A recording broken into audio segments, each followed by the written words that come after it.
Ang video po natin ngayon ay tungkol dito sa Honda City 2017 model. Wala po siyang hatak. At pag binirit mo, pakadyot-kadyot po siya. Panda rin natin.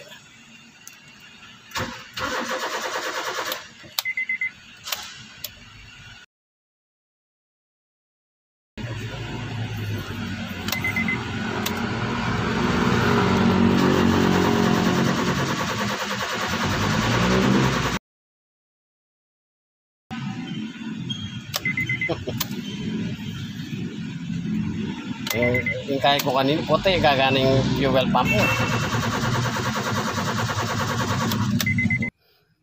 Pag pinatay po siya, hirap na po siyang mapa-start. Hanggat hindi mo pilitin na retondo, hindi mo mapa-start ang engine. Kaya dalawa lang po ang pag-iinalaan natin dito, kundi sa crankshaft sensor or fuel pump. Ngayon po, tinest ko yung crankshaft sensor sa pamamagitan ng spark plug. Kung nagbibigay siya kasi po ng kuryente, ibig sabihin noon okay yung crankshaft sensor.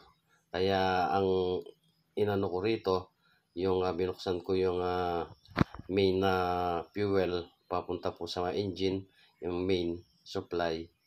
Wala po siyang buga, kaya ginawa natin ito, binabakalas na natin itong kanyang tank para mapalitan ang fuel pump. At itetest muna natin pag baba ng fuel pump, itetest po natin yung fuel pump kung talagang malakas ang pressure or talagang wala na. Pagbaba po kasi nito, bubunutin natin sa tangke yung fuel pump nasa loob. Hindi pwede pong buksan sa loob yan, kaso ang dami mong kinakalas. Kaya pinag-isipan ko na baba ko na lang yung tangke para ma-check up ko na rin lahat ng connection at saka yung dumi. Kung mayroon man dumi o tubig, makikita natin. Yan po, nakalas na po natin dito sa bracket. 4 po yung tornilyo sa bracket. At yung isa na lang ang natitira ngayon. Pag kalas natin sa bracket, baba muna po natin ng konti para makita natin yung mga connection sa kanyang power at sa mga kanyang tube. Yan po, alisin po natin muna yung kanyang bleeder at saka yung hose, main hose papunta sa tangke at papunta dun sa kanyang gas cap. Yan po. Kaya hilahin po, baba po natin konti at hilahin natin. Tapos tignan muna para maibaba natin konti at makakuha natin yung clip ng mga tubo, yung mga sa main at saka return. Tapos yung socket ng papunta dun sa fuel pump na may power para madukot natin. Kailangan maibaba po natin konti, kaya usog-usog po natin para pumasok sa butas yung pinaka hose niya na galing sa tangke at sa kanyang cap dun sa kung saan tayo nagpapakarga, kung saan pumapasok yung gas. Ayun po, medyo lumabas na at naalis na lahat ng connection, pati yung mga return at main.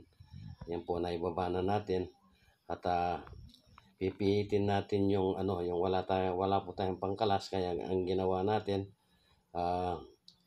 sinyak na lang po natin. Kahit plastic, kailangan dahan-dahan lang po para hindi mabungi yung pinaka cap thread nya. Yan, tapos idiin nyo bago nyo para luluwag yung kanyang cap.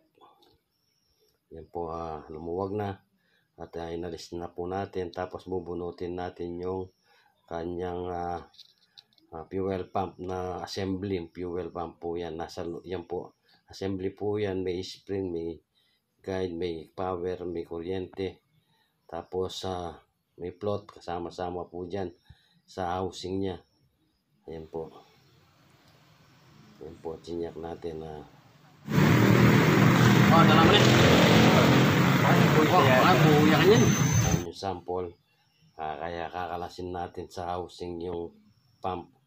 Ngayon po, kung wala tayong nakuha ang pump, kahit na po surplus lang para magawa natin at original yung surplus, kaysa sa makakakuha po tayo ng bomba na mahina. Ayun po, nakakuha na sila surplus. Ayun po, surplus na lang po sasalpak natin at ipapalit natin para mabilis yung trabaho.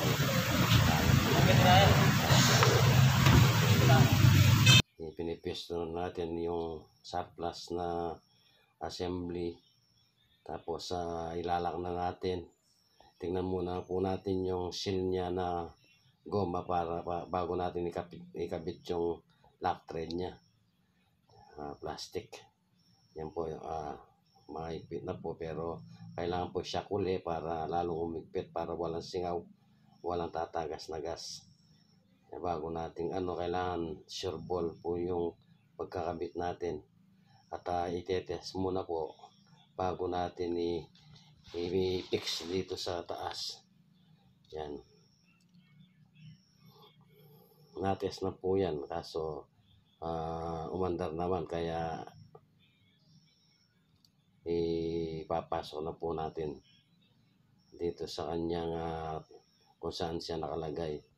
Yan po, itataas lang natin, tapos unahin natin yung mga ikabit yung mga connection niya bago natin i-fix ng todo. Tayo mailagay natin yung bracket. Ayan po, isusot muna po natin yung kanyang hose at saka bleeder. Yan po, yan. Pagpasok niyan, i-sentro lang po natin, tapos ilagay na natin yung kanyang bracket. Yan po, yan ang bracket niya. Pagka napesto po natin, lagyan po natin ng kahit yung mga tornilyo niya, para minsan pagka-pesto ng tornilyo, kahit hindi mo naigpitan, at least naka na siya, kahit mabitawan na siya, at pwede na natin igpitan nun. Yan po, yan po yung tornilyo, nakakabit na yung dalawa.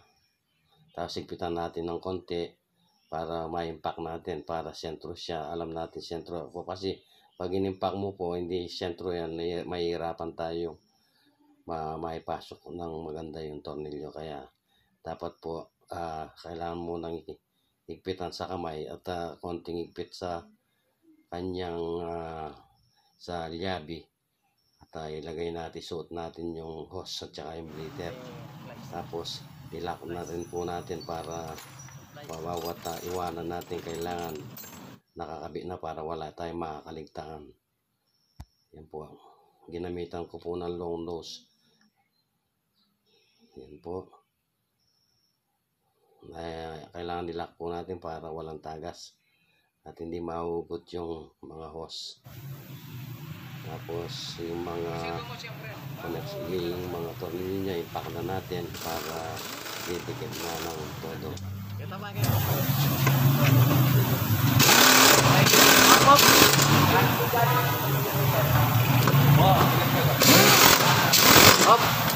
Natin dumikit na. Tapos yung isa, hindi natin magamitan ng impact todo. Na-impact na rin po natin. Yan, naayos na. Kaso yung isa kailangan liabi lang po, hindi papasok yung impact.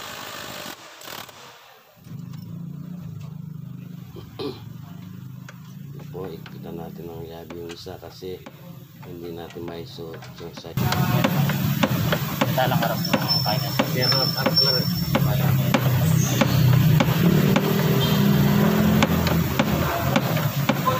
Hindi ito ganyan. Mga nakaligtaan natin, okay naman, wala naman, okay na yung lahat na ikabit natin sa ayos. At konting ikpit na lang, matatapos na.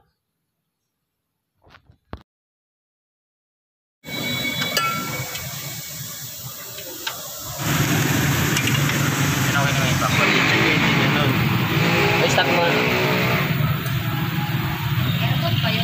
gawa sa aircon niya.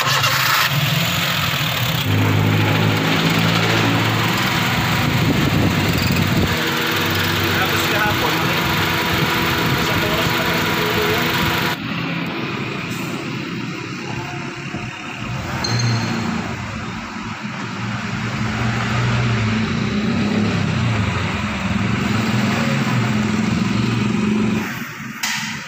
Actually hapon na eh, kasi nagpahinga pa yan eh.